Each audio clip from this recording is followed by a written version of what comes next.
হাতে মেহেদি দিতে পছন্দ করেন না এরকম মেয়ে মনে হয় খুব কমই আছে। ঈদ আসতে আর মাত্র কয়েকদিন বাকি। ঈদের ড্রেস কেনার পরই আমাদের মেয়েদের মাথায় যেটা থাকে সেটা হচ্ছে মেহেন্দি। আর ঈদের আগের দিনগুলোতে কিন্তু পার্লারে প্রচুর পরিমাণে ভিড় থাকে। এছাড়া বিশেষ করে আমি যাব করতে করতে আমার বাহিরে যাওয়াই হয় না।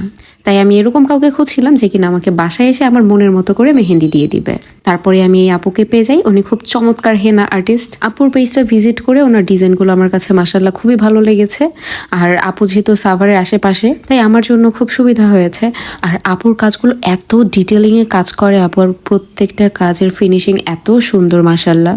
আর আপু খুবই মনোযোগ দিয়ে মেহেন্দি পড়ায়। তো আমার মনে হচ্ছিল যেটা দেখে দিচ্ছিল সেটা থেকে আমার হাতেরটা অনেক ভালো হয়েছে। আপনারা কি বলেন?